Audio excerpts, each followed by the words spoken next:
J'aime beaucoup votre coupe de cheveux et comment vous êtes habillé.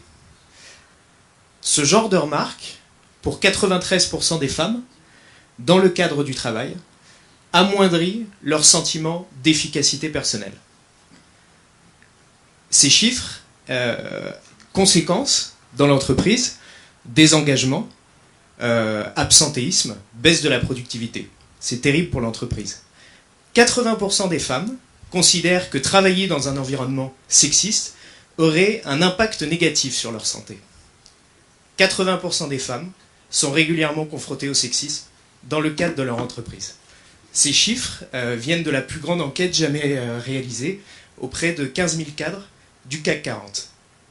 Alors, comment fait-on pour lutter contre quelque chose qui est autant ancré dans la société, dans toutes les couches de la société, et auquel on participe tous, les hommes et les femmes?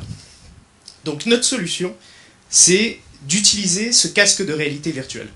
Donc lorsque vous mettez le casque, vous vous glissez dans la peau d'une victime d'agissement sexiste.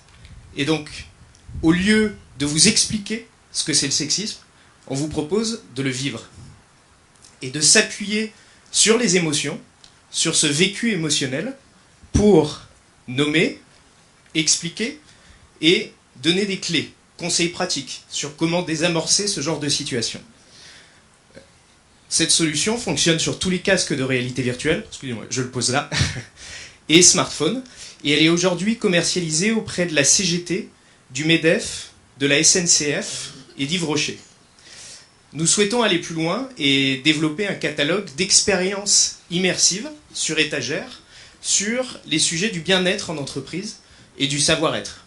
Donc lutter contre le sexisme, contre les discriminations, contre le harcèlement, combattre les biais cognitifs, développer un leadership empathique, on parlait des soft skills tout à l'heure, où on donne du feedback, où on engage les collaborateurs.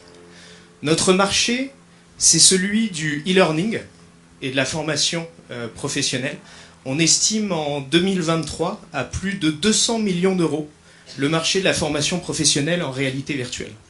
Alors, avec une croissance annuelle de plus de 85%.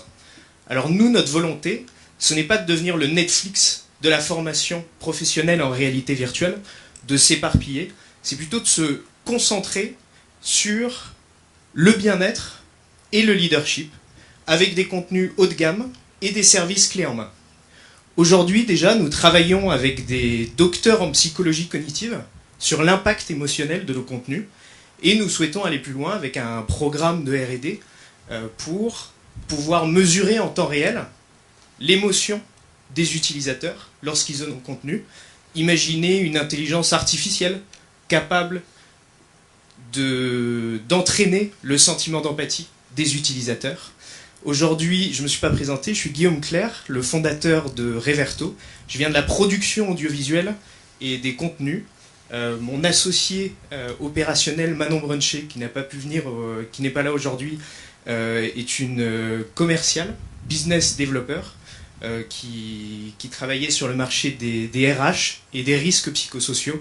Les prochaines personnes que nous souhaitons faire rentrer dans l'entreprise, un CTO et un jeune docteur en psychologie cognitive. Et aujourd'hui, nous recherchons des fonds, des partenaires évidemment, et des fonds pour développer notre catalogue, lancer ce programme de R&D et améliorer le savoir-être en entreprise. Je vous remercie beaucoup.